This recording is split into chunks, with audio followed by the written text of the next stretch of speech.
നമസ്കാരം, പുതിയൊരു വീഡിയോയിലേക്ക് വീണ്ടും എല്ലാവർക്കും സ്വാഗതം. നിങ്ങൾ ഇപ്പോൾ ഒരു റിലേഷൻഷിപ്പിലാണ്. അതുപോലെ ഇത് നിങ്ങളുടെ ഫസ്റ്റ് റിലേഷൻഷിപ്പാണ്, ഫസ്റ്റ് ലവ് റിലേഷൻഷിപ്പാണ്. ഇതിനു മുമ്പ് നിങ്ങൾക്ക് റിലേഷൻഷിപ്പ് ഒന്നും ഉണ്ടായിരുന്നില്ല.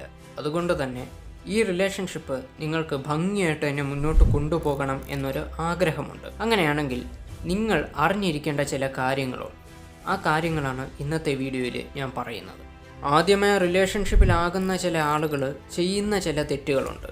ആ തെറ്റുകൾ ആദ്യമേ പറയാം. അതിന് മുമ്പായിട്ട് ഈ ചാനൽ ആദ്യമേ കാണുന്നവരും ചാനൽ സബ്സ്ക്രൈബ് ചെയ്യാതെ വീഡിയോ കാണുന്നവരും ചാനലൊന്ന് സബ്സ്ക്രൈബ് ചെയ്യുക.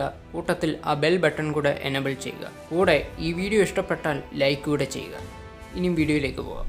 ഈ ആദ്യമായിട്ടൊക്കെ റിലേഷൻഷിപ്പിലാകുന്ന ആളുകൾ വലിയ വലിയ മനക്കോട്ടകളൊക്കെ കിട്ടും. അതായത് കാട് കയറിയങ്ങ് കുറേ സ്വപ്നങ്ങൾ കാണും. അവരുടെ പാർട്ട്ണറുമായിട്ട് ഒരുമിച്ച് ജീവിക്കുന്നത്, കല്യാണം കഴിക്കുന്നത്, കുട്ടികളുണ്ടാകുന്നത്, കുട്ടികൾക്ക് പേരിടുന്നത് വരെ അവർ ചിന്തിച്ചു കൂട്ടും. ഇതിൽ അവരെ കുറ്റം പറയാൻ പറ്റത്തില്ല. കാരണം ആദ്യമായ ഒരു റിലേഷൻഷിപ്പ് സെറ്റ് ആയതിൻ്റെ ഒരു എക്സൈറ്റ്മെൻറ്റാണ് അവരിങ്ങനെ കാണിക്കുന്നത്. എന്നാൽ ഇതിലൊരു കാര്യമുണ്ട്. സത്യത്തിൽ ഇങ്ങനെ ഒരിക്കലും ചെയ്യരുതെന്നാണ് ഞാൻ പറയുന്നത്.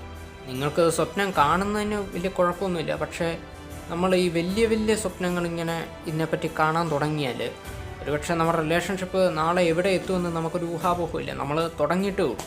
അല്ലാതെ നമ്മുടെ ഫസ്റ്റ് റിലേഷൻഷിപ്പാണ്. അപ്പോൾ നമുക്കൊരു ഐഡിയ ഇല്ല ഇതെങ്ങനെ മുന്നോട്ട് പോകുമെന്നുള്ളത്. ആ സമയത്ത് ഒരുപക്ഷെ വഴിക്ക് വെച്ച് ഈ റിലേഷൻഷിപ്പ് ബ്രേക്ക് ആയാൽ അത് മാനസികമായിട്ട് ഒരുപക്ഷെ നമ്മളെ വല്ലാതെ തളർത്തിക്കളയും.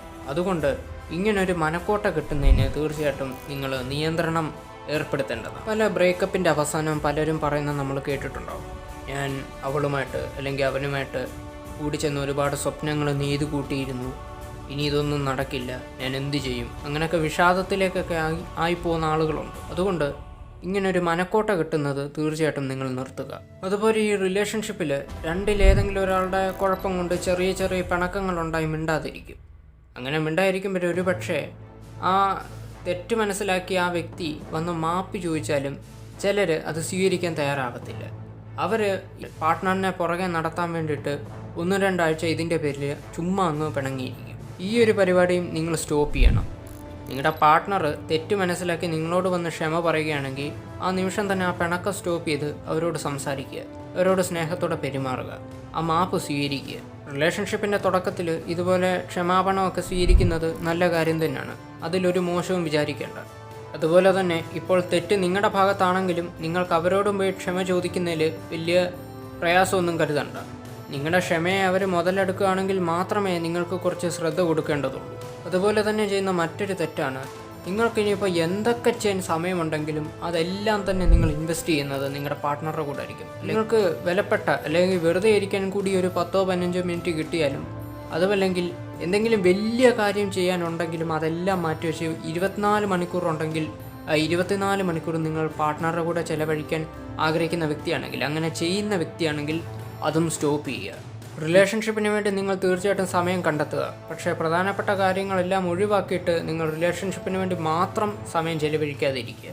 ഈ കാര്യം തുടക്കത്തിൽ അട്രാക്റ്റീവായിട്ട് തോന്നുമെങ്കിലും പിന്നീട് ഇത് നിങ്ങളുടെ പാർട്ട്ണറിന് ഒരു അൺഅട്രാക്റ്റീവായിട്ട് ഫീൽ ചെയ്യും. അതുറപ്പാണ്. ഒരു ലവ് റിലേഷൻഷിപ്പിൽ നിങ്ങൾ തുടക്കക്കാരാണെങ്കിൽ നിങ്ങൾ തീർച്ചയായിട്ടും അറിഞ്ഞിരിക്കേണ്ട, മനസ്സിലാക്കിയിരിക്കേണ്ട 3 കാര്യങ്ങളാണ് ഇപ്പോൾ പറഞ്ഞത്. ഇതുമായി ബന്ധപ്പെട്ട ഒരുപാട് വീഡിയോസ് ഇനിയും ഈ ചാനലിൽ വരുന്നതായിരിക്കും. വീഡിയോ ഇഷ്ടപ്പെട്ടാൽ ലൈക്ക് ചെയ്യുക. മറ്റൊരു വീഡിയോയുമായിട്ട് ഞാൻ വീണ്ടും വരാം. അതുവരെ ഗുഡ് ബൈ.